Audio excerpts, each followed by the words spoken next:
to the first ILINX Insiders event. And this is something new. I've got some slides because I don't know about anyone, Randy, I don't know about you, but it seems that I just can't think in a structured way without putting it into a PowerPoint presentation. So I do have an obligatory set of slides that I want to share with you before we really get into the meat.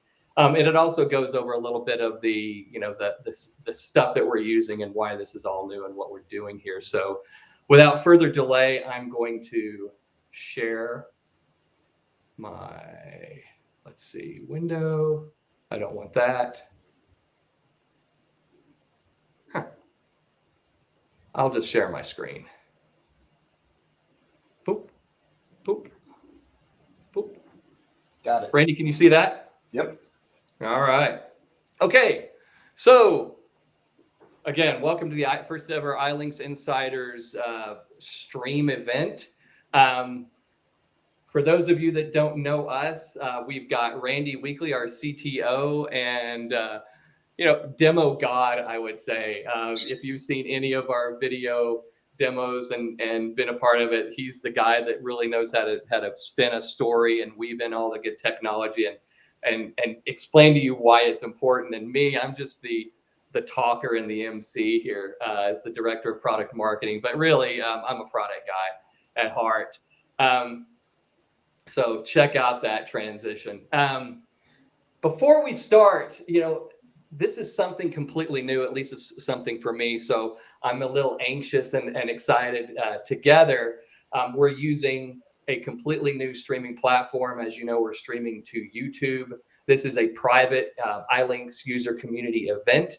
And we wanted to really keep this, the emphasis on really more of a learning, the emphasis on creating and sharing things that we think are exciting and cool and why we think they're cool and why we think that you could really benefit from them, with an emphasis on less formality and more collaboration and making it short.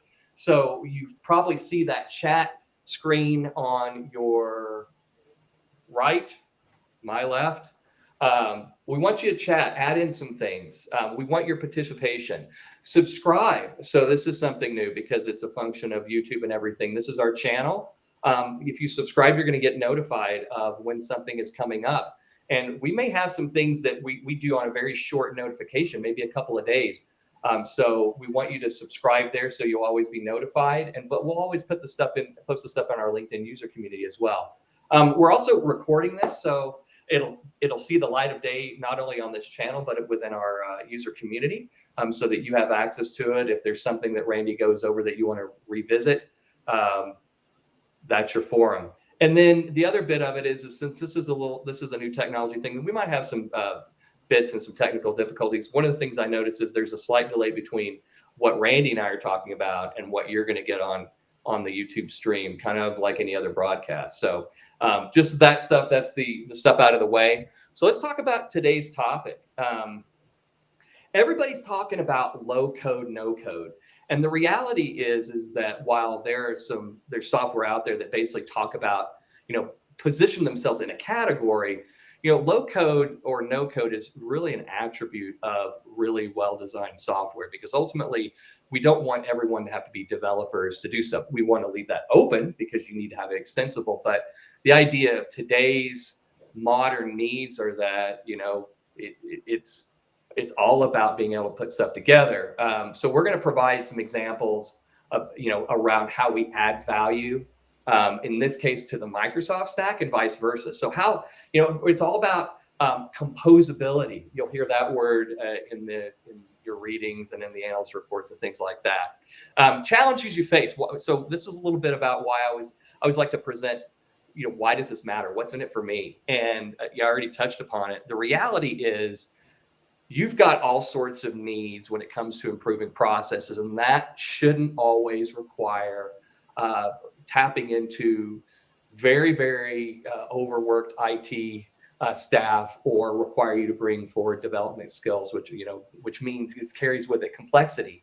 So the focus here is how business users using guide rails within the proper environment, how you can make changes and add value using ILINX and other systems. And so one of the things that I want to make note of, and Randy pointed this out yesterday, is that even though what you're going to see here is the Microsoft 365 stack in terms of examples, any modern application you can do this with too. So whether that's Workday or some other type of core business application where you want to take advantage of the really excellent process orchestration that ILINX platform has, or some of the document stuff, or eForms, all of that is available to you, and you can do things together. So it's really about leveraging your existing investment. And so that's it. Now we're going to get into the meat of it. Let's see this stuff. I'm going to turn it over to Randy, who is going to share his screen and talk the good tech talk. So let's do this. Can you see that screen? I can see it. Okay. Thanks, Greg. Yeah, like Greg kind of introduced the session today, we want to keep this kind of open and informal. And so chat up any questions you got there in the sidebar. I'm going to go through this pretty quickly. And just as some background, we've had some low code, no code capabilities in the product for several years now, specifically when we're talking about reaching out to other systems to push and pull information. And in our eForm product, we have the ability to take any of the inbound eForm information and send that out to some type of REST service or other waiting webhook or web page with no coding. It was just configuration. And so that was super powerful. We liked that, but that really happened at the front end of the eForm submit process. And so what we wanted to do, and what we have done now, is we've taken that capability, we've moved it into a workflow activity so that you can use that anywhere in your workflow for basically anything that you can reach out to through a REST API. And that is becoming, and has been for a while, but it's certainly in the last maybe year or so, really just an explosion of tools from Microsoft, tools like Zapier and if this and that, and other types of web-based products that allow you to push stuff into a flow, and then you can do tons of different things. So in this case, we're going to be showing the Microsoft Power Automate platform, and I've just created a very, very simple flow here. I'll open this up. So let me edit that. And again, there are hundreds of things that you can do once you kick off one of these flows, and these flows can receive any information from your workflow you want. And I'll show you how that's configured in just a second. So in this case, we have an HTTP request. So we're going to post some information from our workflow, and we're going to send a text message, an SMS text message. So you don't really need anything at all for receiving the post from our workflow. To send an SMS, for example, you'll need a Microsoft Azure communications service set up. I have a phone number, and so you have to have an Azure subscription, but you can get all of that stuff. I think the phone will cost you something, but the sending of SMS, you can do a lot of testing for free with that. So that's awesome that Microsoft provides that. So I'm going to leave that up, and I'm going to pop over now to our ILINX admin client. So this is new, little sneak preview here. This is our 9.5 administrative client. So here you'll find the centralized administration point for all of your ILINX system. This includes a capture, content store, and import and export and retention management. So in 9.5, you won't have to maybe go to a server to set up a different, import or export job. All of that is now centrally managed through this administrative client. So just so we're not, showing you smoke and mirrors here, I'm going to create a brand new workflow. So let's see, zero demo. What is today? Thursday. And so if you're not familiar with this concept here or our workflow, all I'm doing is creating a workflow, which is a set of metadata and some document definitions in this case, we'll create an e-form, and then we'll get into the workflow tool where I'm actually going to use our no-code REST call, and we're going to call out to that Power Automate example. So in this case, we're going to send a text message. So I need a to field. What phone number is that going to? And I need a message field. So just quickly define these. Now in this case, normal solution, we'd probably have some kind of document associated with this workflow. We don't have to use any of this, but I'm just going to define that. And then we're going to mark this as an e-form workflow. So that's it, as far as, kind of defining that workflow container, that batch container. So we've got two other tasks that we'll need to do. Let's create our form, and this can just be something simple for our demo today. Demo, send SMS. So we have over 30 different types of fields that you can use in your forms. In this case, I'm just going to use a couple of very simple fields here. This is going to be our to, and we're going to map this to that batch field that we created earlier. And this one is going to be our message, and we will map that into our workflow field message as well. And I just need to remind myself here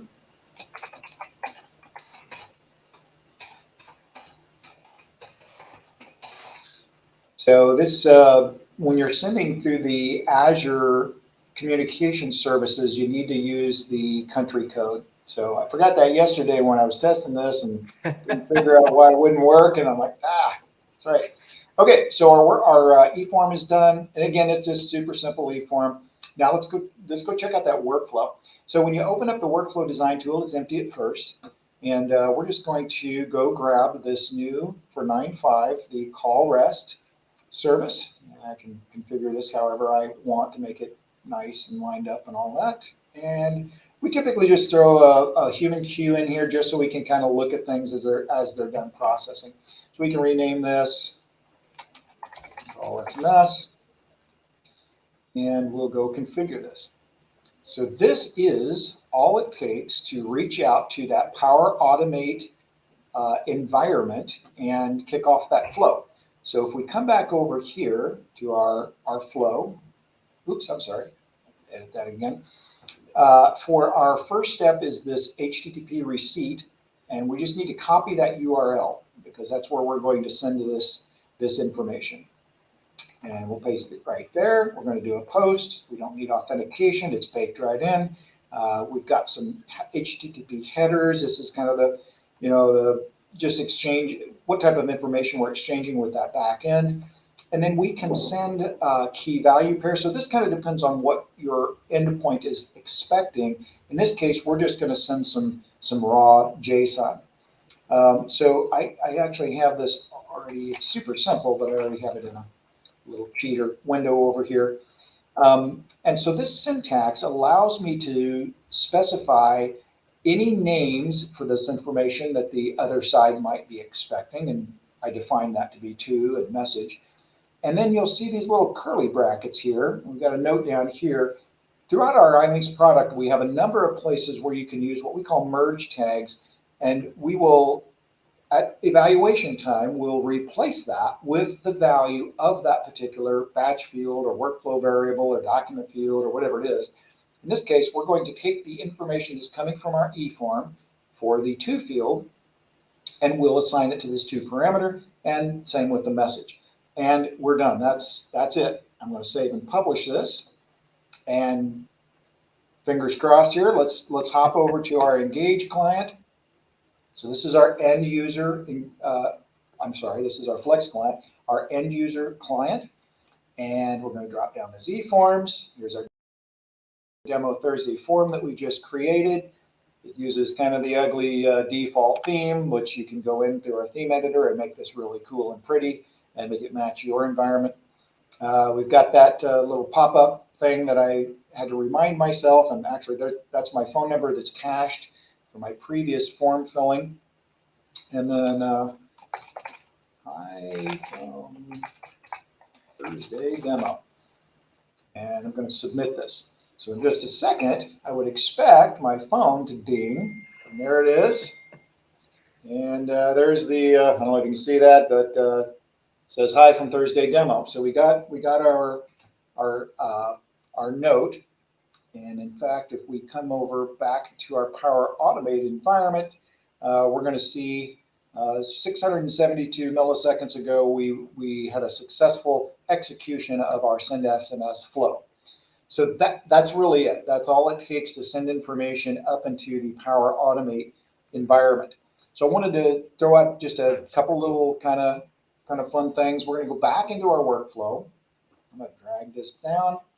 We're going to call another flow that I put together, which puts that information into a Teams chat. So quickly, let's pop over here, check out my flows, send a Teams chat. I'm going to edit it so I can do the same thing we did before, which is to copy that endpoint. Oops. Okay, we want the same stuff. We're going to send raw data. Copy that. Boom, we're done. And then just for fun, I'm going to add yet another one. And this one is going to call a Zapier endpoint. And it is going to take that information and send. I only care about the message. For this setup, it's just going to send the message. Let's save that. That's applied to our system. Come back over here. Let's try this again.